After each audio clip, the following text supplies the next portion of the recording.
Chicago Bear fans, welcome to my 2025 mock draft for the Chicago Bears. And I'm going to go out on a limb. A couple things. Number one, stay to the end. Hear what I have to say about every single player and why this is potentially the best mock draft on the internet. Share this video, comment below, or even if you hate it, comment below why you hate it. I want to talk to you. But let's get into it. Why I chose what I did and what will make the Chicago Bears great again. I was very impressed with a lot of things from the Bears, and it seems that they are slowly but surely moving in the right direction. So let's get into these draft picks, okay? Starting off, Kelvin Banks, man, we got to shore up that offensive line. 315 pounds, 6'5", physical attitude is what this guy takes and plays with. He's already playing at a high level, starting an offensive lineman as far as what the NFL goes. He has athletic traits to do it. And also NFL scouts are absolutely drooling over what this offensive tackle can do. Naturally quick guy.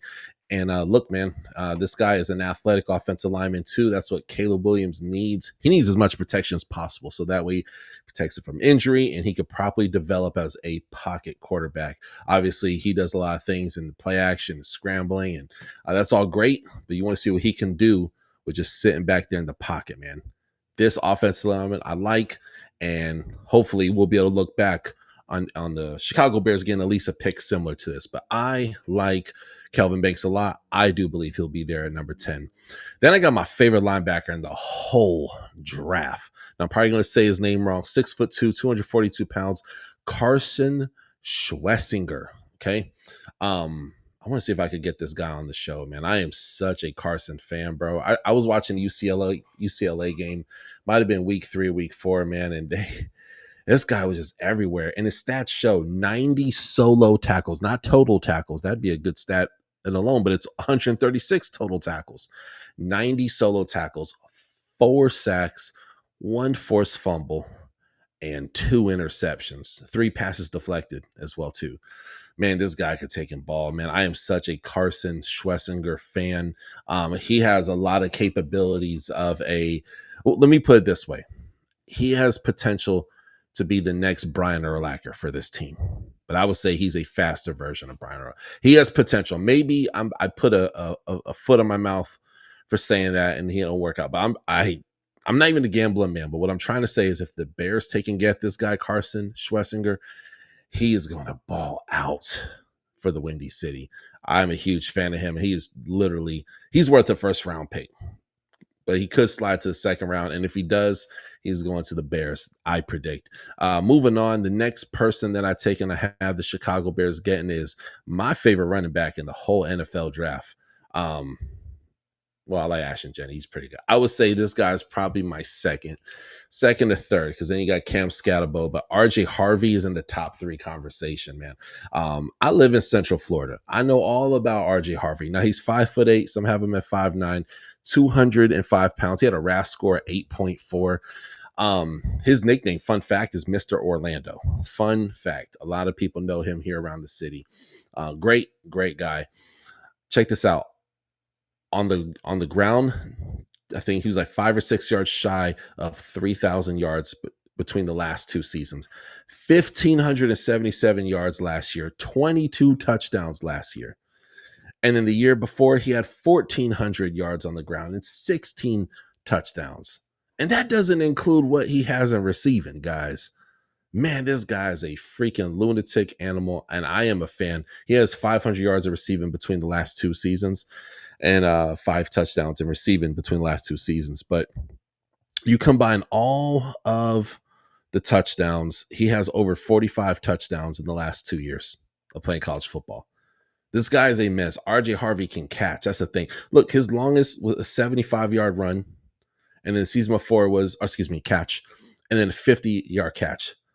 You can put him in the slot. You can do so much with him. He can block. He can do it all.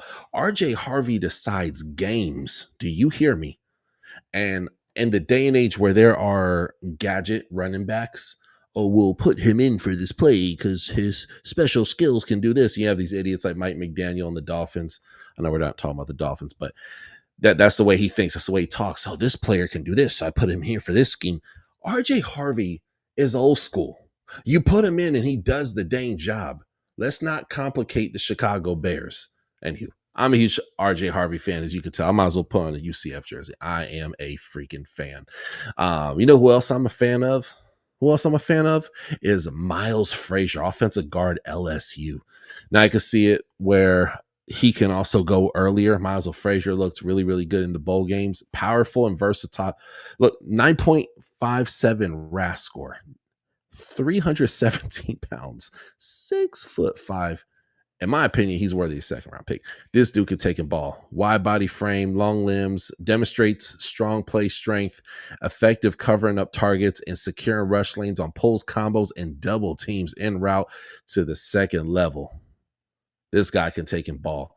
I'm a huge fan. He is also up there with Willie Lampkin, too. These are some of my favorite guards in this year's draft.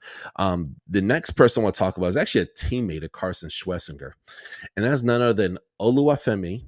Please forgive me if I'm saying wrong. I try to be respectful of people's names. Shout out to all my Nigerian brothers and sisters out there. Oluwafemi Oladejo. Okay, edge rusher coming out of UCLA. Dude, this is another guy in the Reese Senior Bowl. He was eating up folks. 6'3", 260 pounds. He transitioned D line, man, defensive lineman. Guys, check this out: 14 tackles for loss. Dude is a freaking dog. 4.5 sacks, 30 solo tackles. Between him and Carson, they're one of the most nastiest attacks. And if you bring that type of Cali attitude to the Windy City, man, Bears, you are so back after this draft. That's all I'm going to say. I'm not saying playoffs just yet, but it can happen, man. But it starts with drafts like this. That's all I'm telling y'all. This is the best. This is the best mock draft, in my opinion. But sometimes Bears fans, they'll be very vocal. So please be vocal with me if you disagree. I love you guys anyway. Bears fans, fun fact, Bears fans are probably 1/5 of all my subscribers on here. So I try to do as much content for y'all as I can. Next person is Shiloh Sanders. I feel very comfortable taking Shiloh at 233.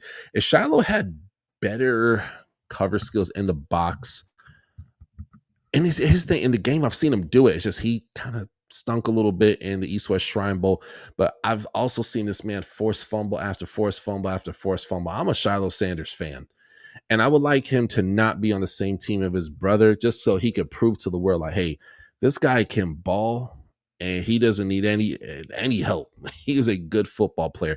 Now, he was injured and he still came back. His stats last year were 45 solo tackles, 1 sack, 1 forced fumble, 2 fumble recoveries. Those are some pretty good stats, right? Well, check out the year before. He did even better than that with 4 forced fumbles. 4. Dude, and he has a total of 4 or 5. He has 6 interceptions throughout his college football career. Jackson State balled out. Colorado balled out. Very, very good player, man. So I am a fan. Another guy I want to pair him up. Again, we got family ties in this one, y'all. Kendall Paul. Now, I've had the pleasure of having Kendall Paul on my show. Actually, so for those who don't know, I've been covering the draft for 5 years now. This year, I had the pleasure of covering the Hula Bowl and also the Tropical Bowl as well, too. Well, I went to a Tropical Bowl. The practice was at Celebration, Florida. The game was at Daytona, Florida, right? Had the pleasure of meeting a young man by the name of KP3, they call him, Kendall Paul.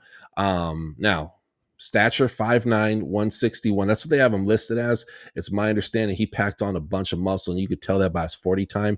The dude run a 4.27. So he had a faster 40 time than any defensive back at the NFL Combine.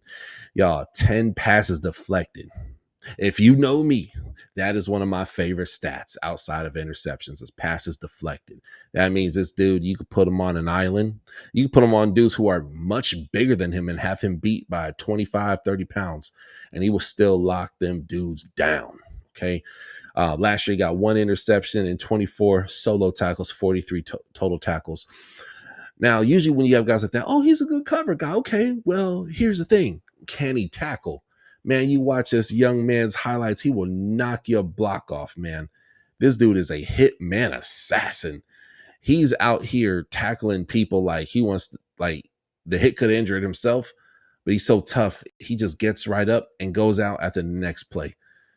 Kendall Paul is a DAWG. He don't play for the Georgia Bulldogs here. He is a dog. He has that dog spirit. Fun fact, him and Shiloh Sanders and Shador, they all grew up together. So they used to play football together. Oh, guess who his coach was? Coach prime as well too. So fun fact there. KB3 is a great player though, guys. Like seriously, watch the tape. His draft stock, he went from being like a UDFA, maybe camp body. If I had to guess, because schools like East Texas A&M, fun fact, that was formerly known as Texas A&M Commerce. Now it's East Texas A&M. They had a name change. Just fun little history fact there. They get slighted. Small school stars get slighted every year in the draft, and I hate it. It pisses me off and it makes me angry. James Madison, they had that happen to them last year. You know what I mean? And I don't want to see that happen, but unfortunately with the draft, it does happen. There's not enough scouts to go to every school, and there's a lot of college football programs. Well, this young man done went viral with his 40 time, and you watch the highlight reel. Hopefully he goes viral for that too, man, because the guy can ball, tackle. I don't see any issues with his gameplay, and I want to see him in an NFL jersey. Okay, fun fact, Cater Kohu came from East Texas A&M back when it was Texas A&M Commerce. So anywho, comment below, give me a grade, how much you love it, how much you hate it, whatever it may be. I want to see the Chicago Bears do well again. All right, I want to see that team that is just pisses a lot of teams off because they're winning so much. And if you draft similar to what I have in this mock draft, man, y'all are gonna ball out and go through the roof, man. So all dogs here. I don't see any picks that are gonna go to waste here in this year's draft, and this will be the draft that changes the trajectory, some similar to this at least, for the Chicago Bears. So comment below, hit that subscribe button. I'll hear what you guys and people got to say, and I'll catch y'all next time on the Touchdown with Doug Smith. God bless. Thank you for watching another episode of the Touchdown with Doug Smith, where we have exclusive NFL content and exclusive NFL interviews. Be sure to hit that like and that subscribe button. Follow us on social media. See you on the next one.